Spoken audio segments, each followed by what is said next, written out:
Thank you. I just want to remind you, your degree took 4 years. I got my 30 in 1 hour each, so it's a lot easier. It's a pleasure to be back, and it's a pleasure to be in Silicon Valley. Obviously, this is a part of the country that is vital to America, vital to the world. I sometimes think, where would we be without Silicon Valley? We'd be Europe. Nothing against Europe. I used to live there, but it's a nice place, great countries, but we are leading the future because of what's happening in this valley. At the same time, it's a place of tremendous wealth and tremendous disparity, as you've been discussing all day. And what impresses me most is what joint venture is doing.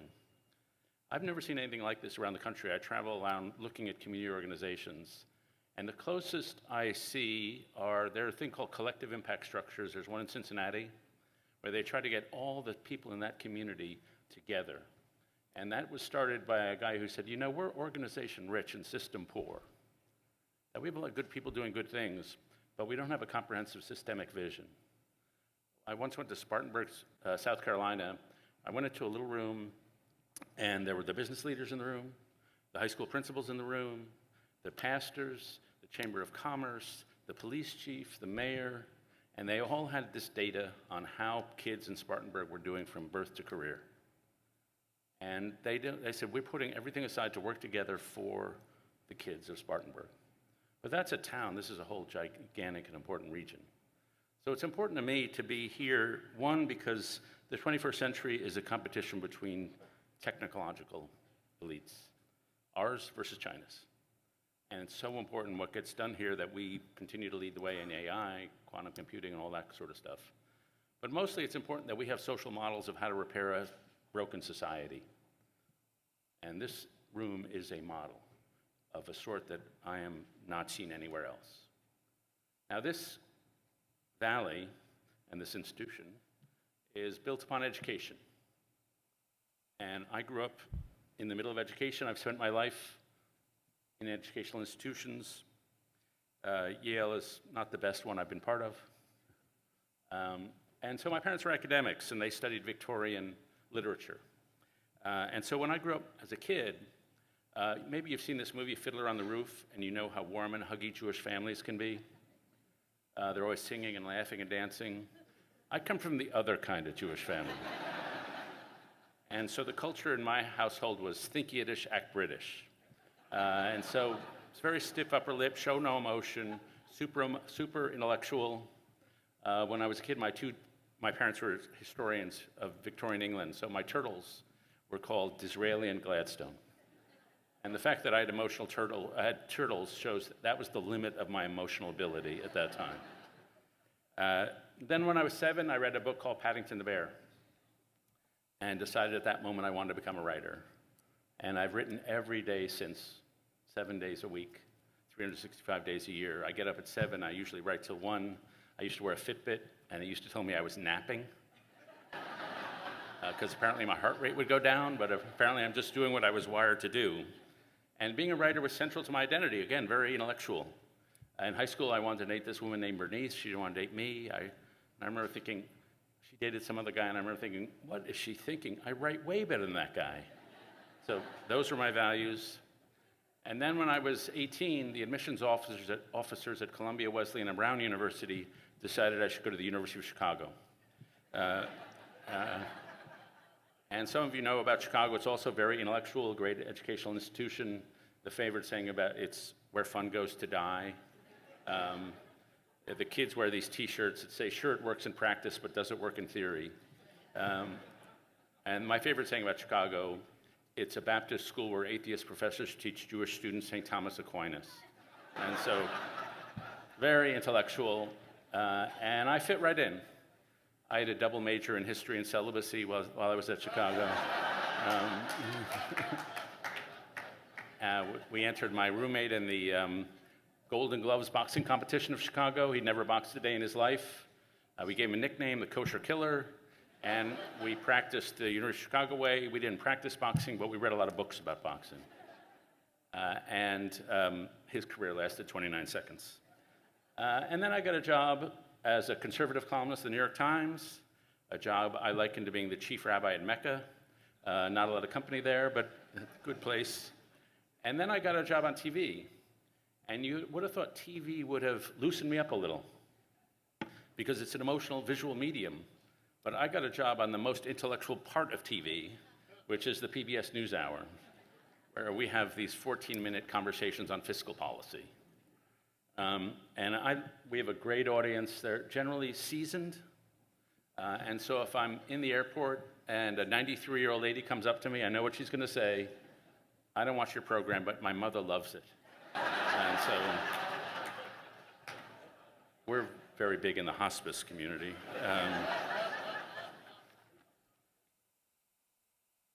And so those of us in the educated class who have gone to college, which is about a third of the country, a little more, grew up as part of a certain culture. And we were in rebellion in the 1960s, the people who really started our culture, against the culture of the 1950s, against the culture of conformity, of non-creativity, a culture that tolerated a lot of racism and sexism. And we had to tear that up. And we chopped it up in the 1960s, and it was a brutal process, but we came out of it with a different culture. And since I'm in Silicon Valley, I'll mention a leader in cultural change, which is Stuart Brand, who some of you may know. I think he lives in Menlo Park, I'm not sure. But he decided in the 1960s that America was boring, too conformist, too much organization man.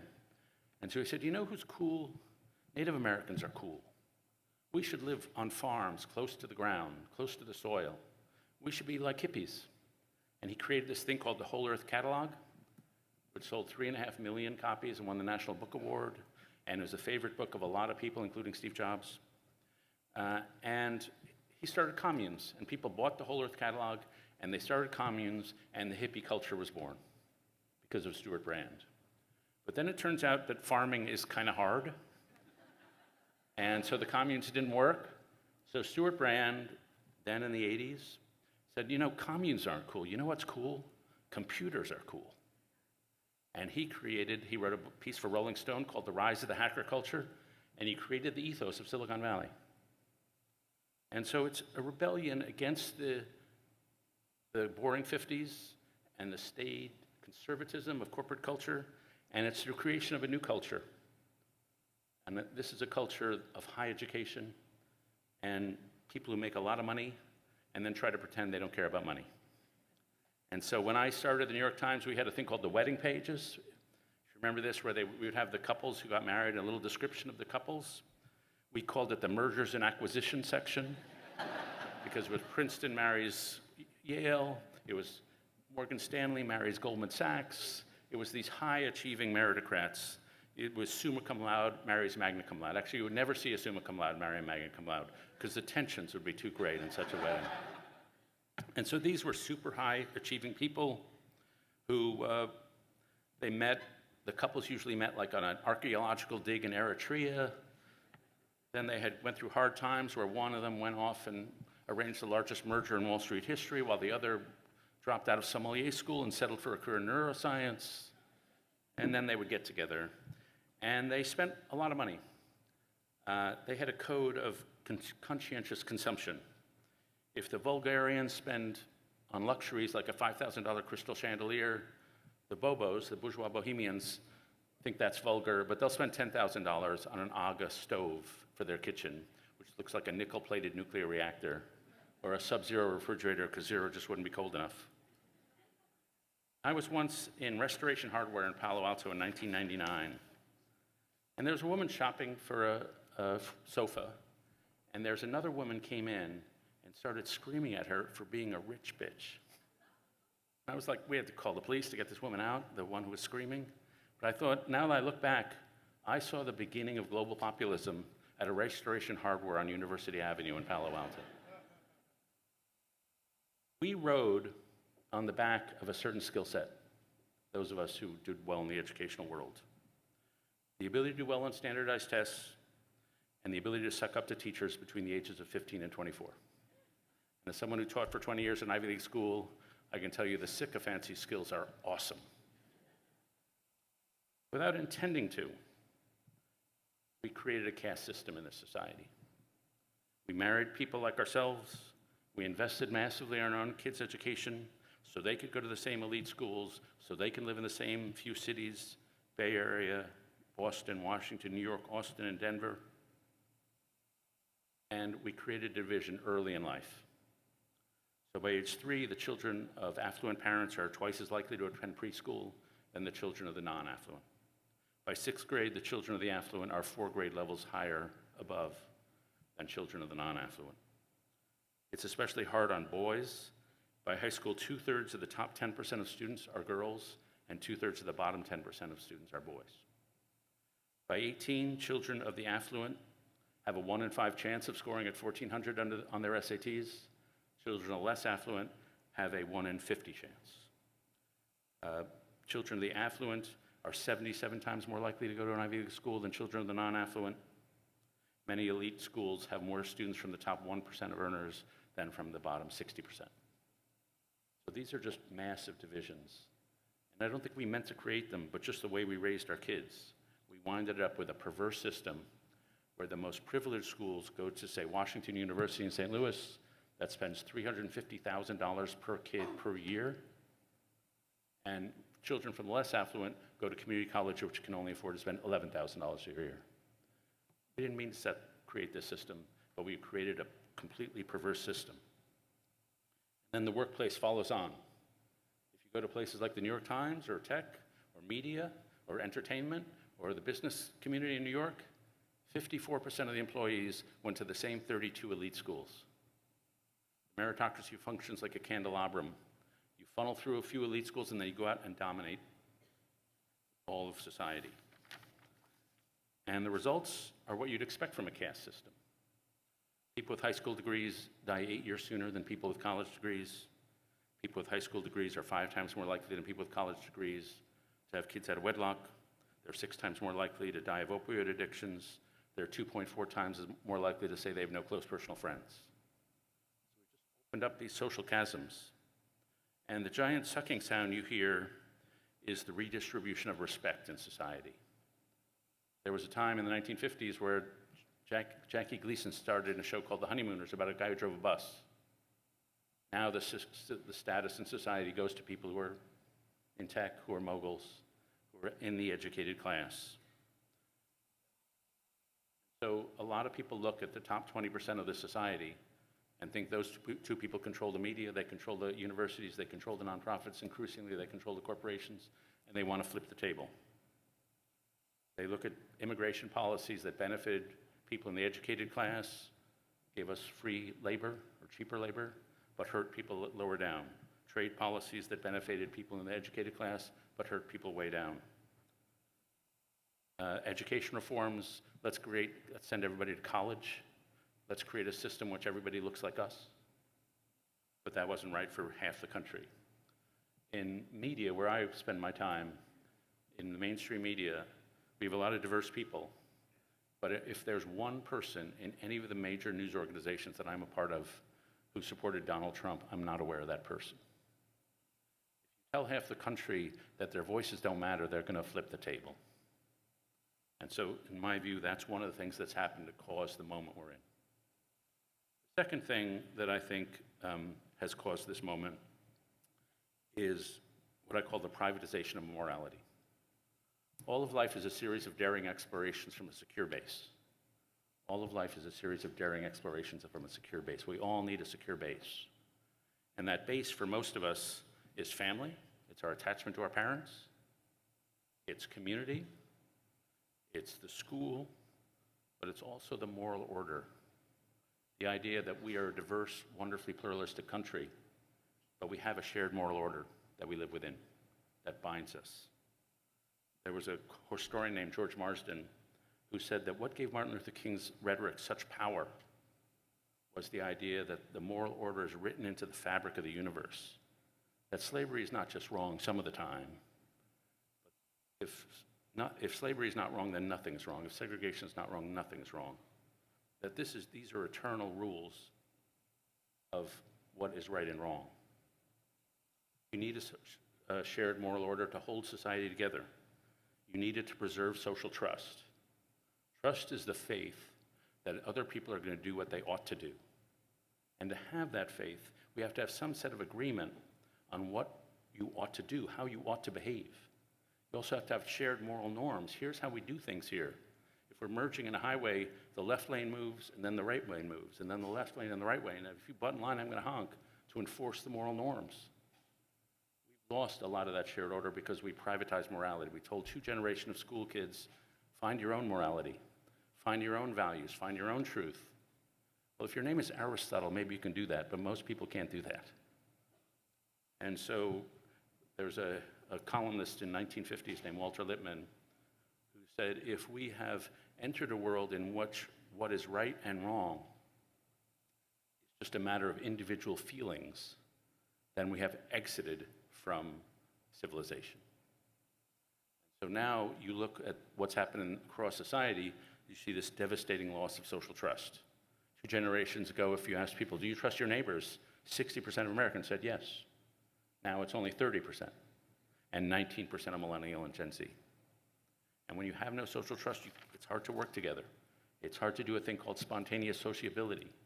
It's hard to do business. And so these secure bases have been torn away. And the result is a relational crisis in society. Politics is downstream from culture.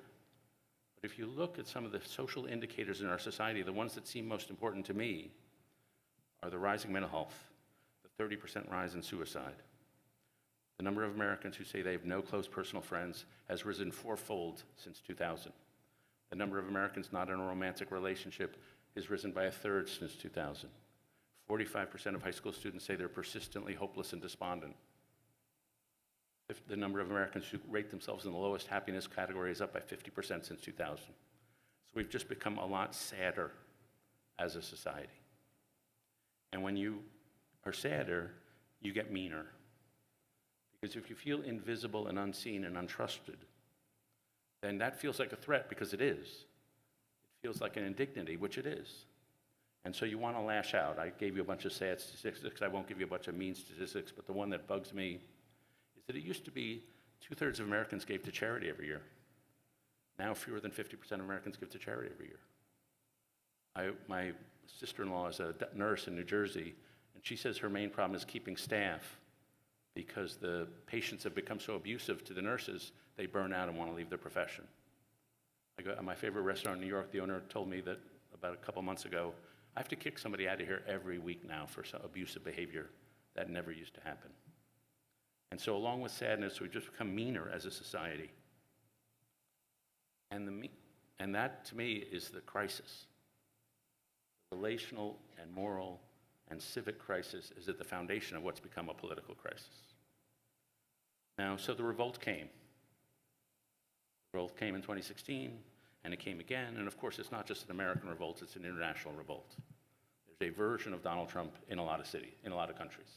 I was just at a conference with Nigel Farage in London, Viktor Orban in Hungary. So there's this revolt against the educated class. Now, I'm about to criticize Donald Trump and his administration, and there are probably people in this room who are supporters and strong supporters. I'd say about 1/3 of my friendship group back in DC are supporters. 2 of my members of my immediate family are supporters, and one of them is an ardent supporter, and of course I love them. So what I'm about to say, I don't mean disrespectfully, but I'm just going to try to tell you what this moment looks like to me. First is I've described all those disparities separating the educated class and the working class, people with college degrees and people without.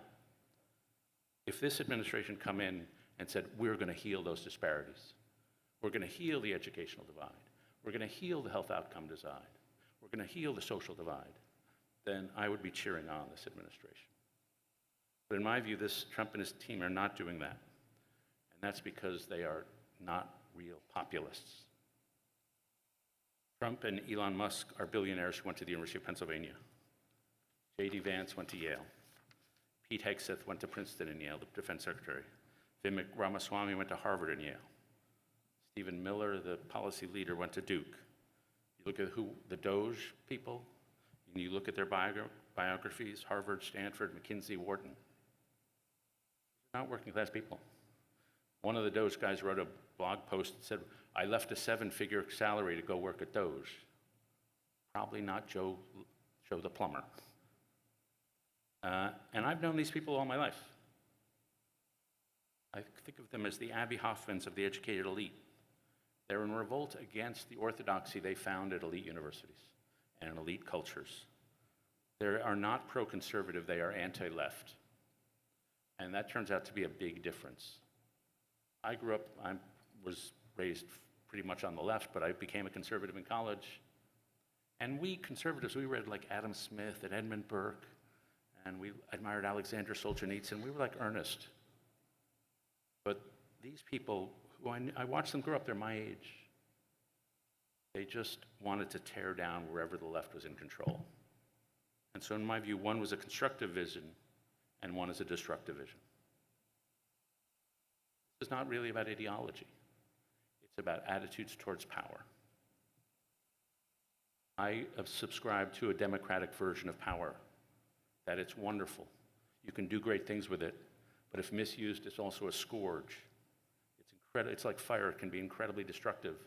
So you have to clothe power in constitutions, in moral values, in moral norms, traditions. When I look at this administration, I see people who don't have that view of power. They see power like money. They want more of it, and they want as much as they can, as unrestrained as they can, and so long as their other people don't have any power. And so when I look at this administration, I see mostly the amassing of power. And when I look at the strategies day by day, I see attacks on anything that might restrain power. The people they fired are inspectors generals, the watchdog agencies, at the Pentagon, the JAG Corps, the lawyers, the media, the truth. And so what I see is a belief, is a system and a group of people who want power with a touch of nihilism that destroys the belief systems they claim to stand for. It's a movement that wears its religiosity on its sleeve. And you can be Jewish, Christian, Muslim, atheist, whatever. But there's something beautiful in the Sermon on the Mount. Blessed are the poor in spirit, blessed are the meek, welcome the stranger. Jesus explicitly renounced worldly power again and again and again. That's not what I see among the Christian nationalists. They are all about worldly power. They may have a cross on their chest, but often they have Nietzsche in their heart, controlled by the Superman. I had a good friend named Mike Gersten who went to Wheaton, which is sort of the Harvard for evangelicals in Illinois. And he started something when he was in the Bush administration. He helped found something called PEPFAR, which is the President's Initiative on HIV/AIDS in Africa. And because of that initiative, we helped save 25 million lives. And I traveled with Mike to Africa, and sometimes when we first started going there before PEPFAR, I watched people die. It was gruesome. You'd go to the hospitals and they were just dying. You come back a few years later after PEPFAR, it was like going to the CVS. People were lining up, they were getting their drugs, and they were living. They were going back to their families and living. It was one of the proudest moments of it, to be an American for me, to see the good we had done in the world. Russell Voigt is the OMB, the budget director for Donald Trump, who also went to Wheaton College, where Mike went. He has eviscerated PEPFAR. He's eviscerated malarial programs that protect 52 million people. He's eviscerated food packages for starving kids. To me, I'm not the dictator of who's a Christian, but that doesn't sound like it. The second belief system I think is eviscerated, which is important to me, is conservatism. Conservatism is based on a certain set of beliefs.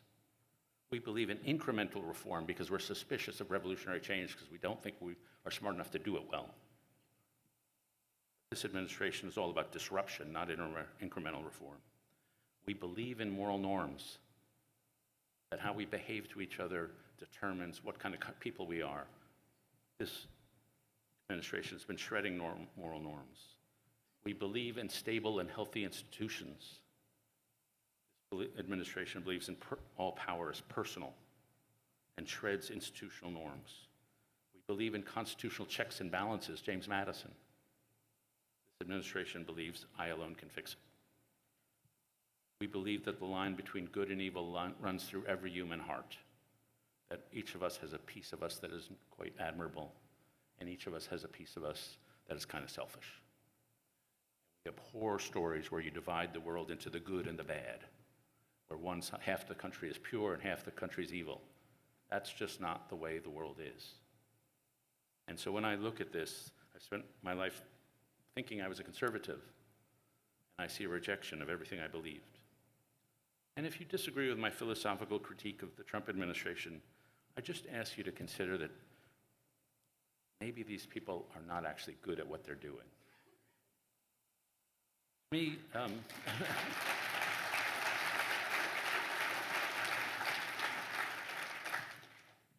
I have some support for tariffs, especially against China, but putting them on and then taking them off, putting them on and taking them off, that doesn't strike me as very competent. We want peace in Ukraine. That would be wonderful.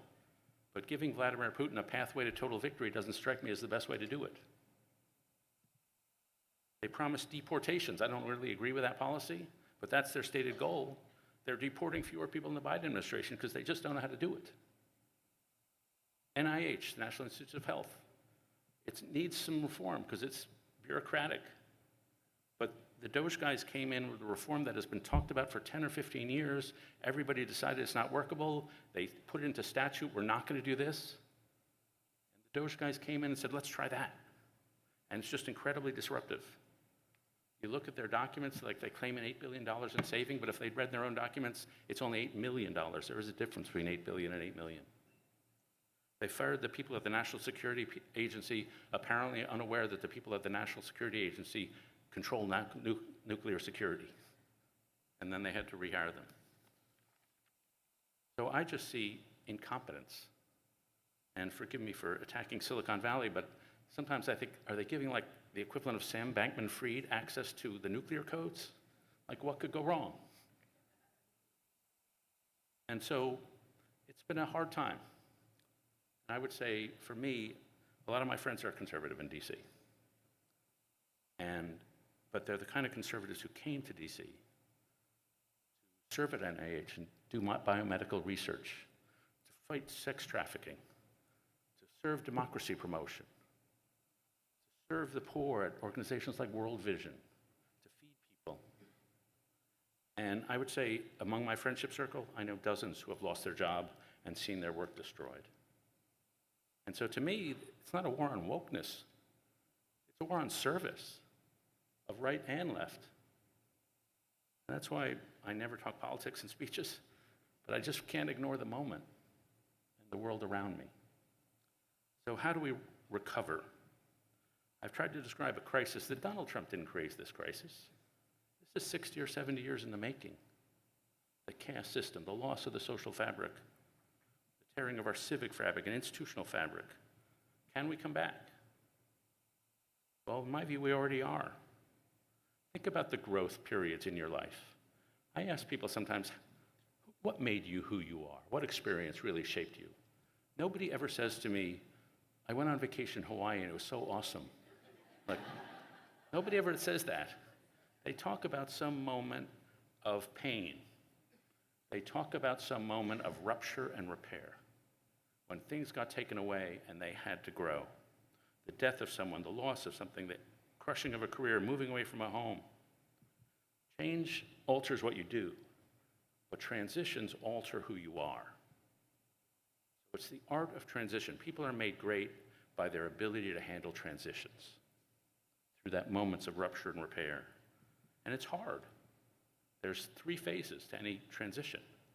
There's the season of locusts when you're tearing stuff down. There's the time in the neutral zone where you have no clue what you're doing. And then there's the period of creativity and adjusting. I had a moment in my own valley in 2013. I was going through a very hard time. I was going through a divorce. My kids were leaving home to go to school. And I was living in a crappy little apartment, inviting nobody over. And I did what any male idiot would do in those circumstances. I tried to work my way through it. I just became a workaholic, which is a very seductive strategy. And I wasn't having anybody over for dinner. And so if you went to my little apartment and pulled the door where there should have been silverware in the kitchen, there were Post-it notes there. And where there should have been plates, there was stationery. My life was all work, and it sucked. And I remember I came across a quotation from a theologian named Paul Tillich from the 1950s, who said, "Moments of suffering interrupt your life and remind you you're the person you didn't think you were." He says, what they carve through the floor of the basement of your soul and reveal a cavity below, and then they carve through that cavity and reveal a cavity even down. You just see deeper into yourself than at any other time in your life. I read a book by a guy named Henry Nouwen, and he says, when you're in pain, you have to stay in the pain to see what it has to teach you. I was like, screw that. I want to get out of the pain. But he was right. There's a novelist, Frederick Buechner, who said those moments of suffering can either break you or break you open. They either shrivel you up and made you hard and unreachable, or they make you even more vulnerable, capable of growth. And so that's true of personal transitions, and to me it's true of national transitions. We're in a period of destruction, there's a season in the valley, but then there's a period of creative growth. And this is not unusual in world history. Britain in the 1820s went through this. Britain in the 1980s went through this. Australia in the 1970s went through this. Germany and Japan after World War I, or World War II, both of them. South Korea in the 1980s, Rwanda after 1994, Chile in the 1990s. A guy named Jared Diamond, a great anthropologist, did a book of all the times nations went through periods of rupture and repair. And he found the people that did it, they were careful about identifying what's good here, what do we like about our society, and what do we need to change. They assumed responsibility. The rule is if somebody isn't willing to take responsibility for their part of the problem, they're not worth listening to. A guy named Mank Rolson, an economist, said one of the advantages of people at these seasons of rupture and repair is that all the old arrangements get torn apart, and you have to create new ones, so there's room for growth. America itself has been through this, where we have a culture, we have a paradigm, and we need to chop it up, and that chopping up can be brutal. But then we build another. In the 1770s, the colonial order had to go. Revolutionary War, we chopped it up. The 1860s, the slaveocracy had to go. In the 1890s, we were failing at industrialization. There were savage inequalities. There was rampant political corruption. There was a cultural revival. The sharp-elbowed social gospel movement was replaced, or the social Darwinism was replaced by the social gospel, which was more communal. Civic organizations like this one sprouted in the 1890s. The Boys and Girls Clubs, the Settlement House movement, the environmental movement, the union movement, the NAACP, these all formed into being in a few years of each other as people mobilized.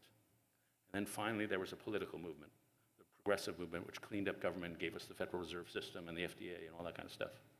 So we had a cultural renaissance, a civic renaissance, and finally a political renaissance. I want to talk about the situation that's most germane to us today. In the 1830s, we were led by Andrew Jackson, the president in American history who's most like our current president. He was a populist, a genuine one actually. He loved amassing power, and he didn't have any respect for institutions that came before. And some of the things he did were okay. Some of the things were heinous, like the removal of Indians and the Trail of Tears. And the stupidest thing he did was get rid of the Second Bank of the United States, which is an early precursor to the Federal Reserve System.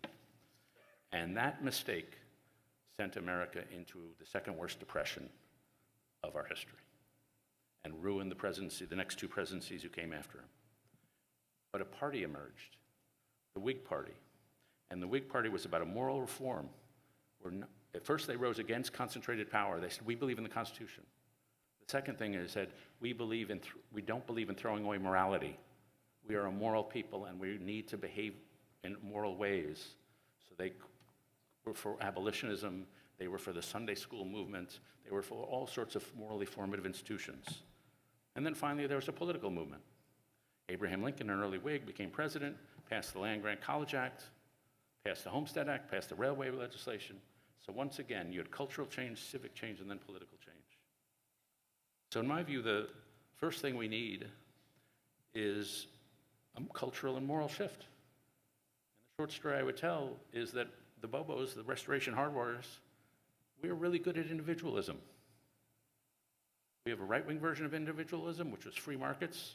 We have a left-wing version, which is cultural individualism. And we've opened up a lot of space for people to do great things. But we shredded the bonds that connect people. So we've also failed to teach generation after generation how to treat each other with consideration and respect in the complex circumstances of life. Basic social skills. How do you break up with someone without crushing their heart? How do you ask for an offer of forgiveness? How do you listen well? Nobody ever taught me how to end a conversation gracefully. So I went to my 5th high school reunion, and I didn't know how to, the only way I could get out of a conversation would say, I'm going to go to the bar and get another drink. So 10 minutes into my high school reunion, I was so drunk I had to leave the reunion. I had like 6 drinks and I had to go. So we need to teach that skill. And the most important skill in a diverse society like ours is the ability to see others across difference and make them feel seen, heard, respected, and understood. How do you do that?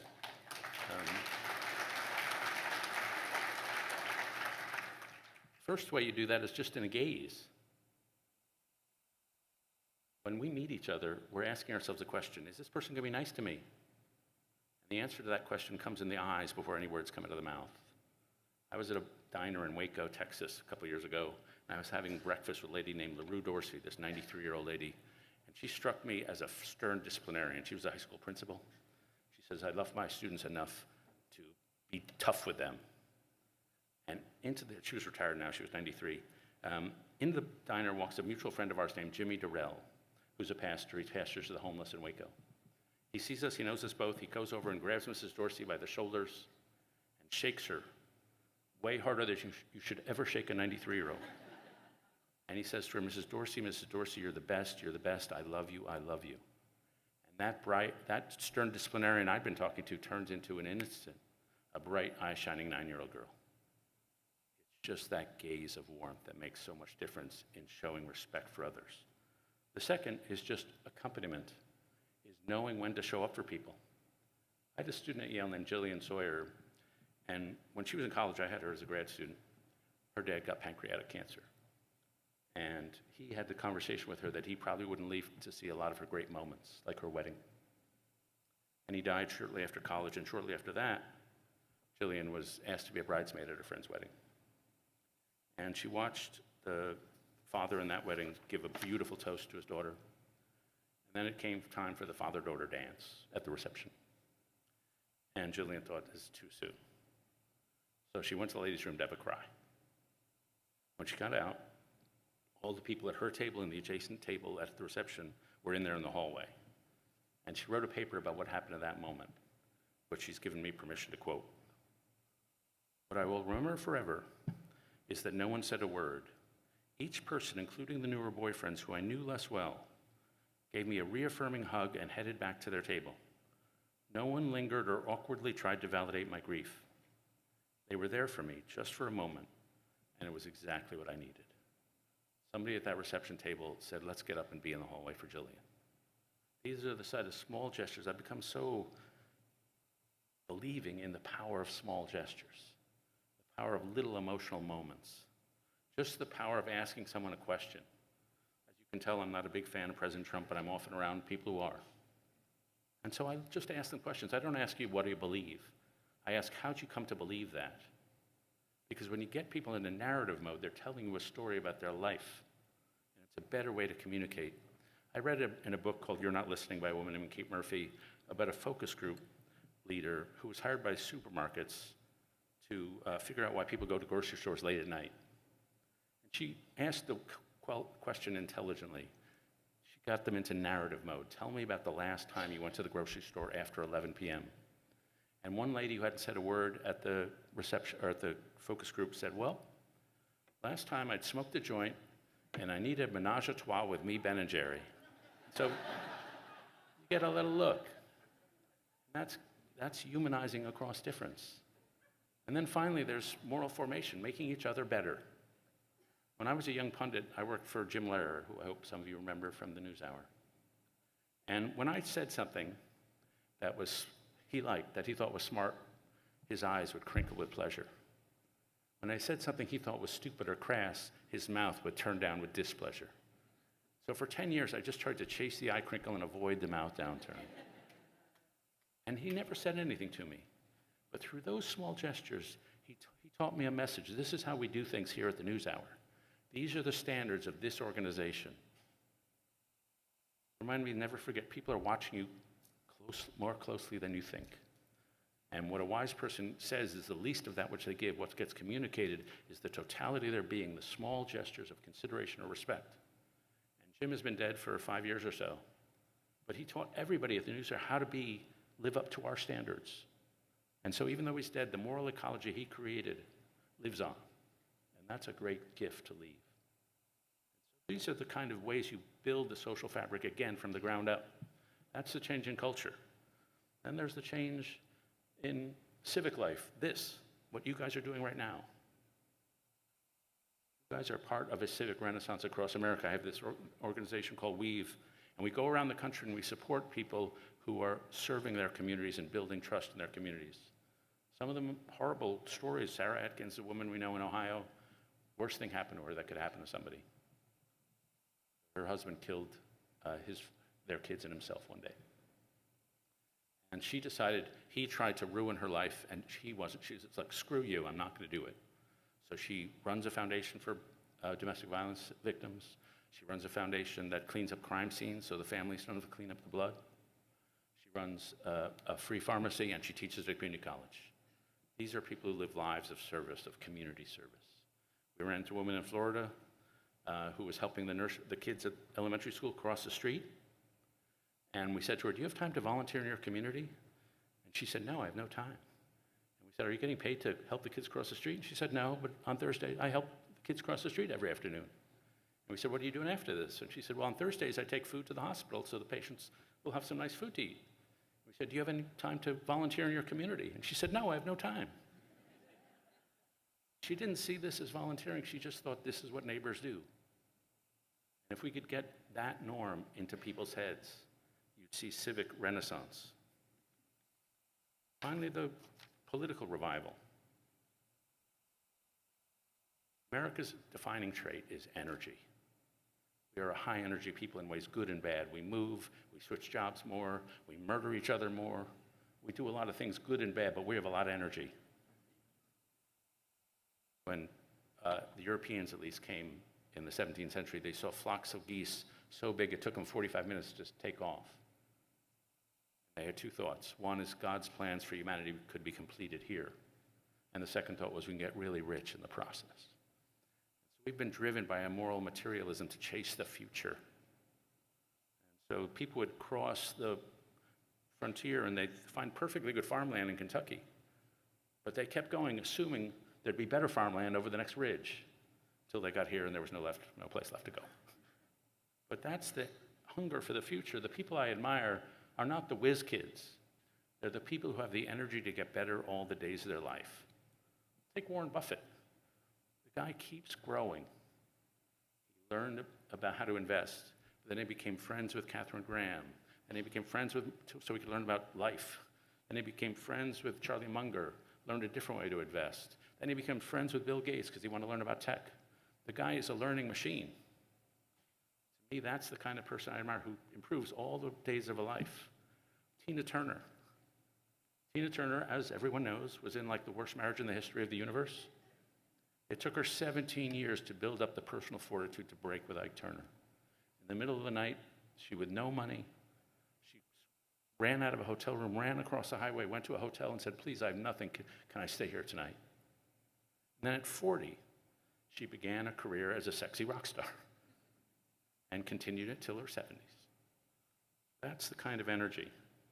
America was built on that kind of energy. One of my heroes is Alexander Hamilton, who was a Puerto Rican hip-hop star from New York. But he wanted to create a country that will inflame our energies, that will make it possible for poor boys and girls like him to rise and succeed. The Whigs, who I've already talked about, were part of that. Abraham Lincoln hated being on the farm. He wanted to create an economy where poor boys and girls like him could rise and succeed. Eisenhower built the highways and NASA.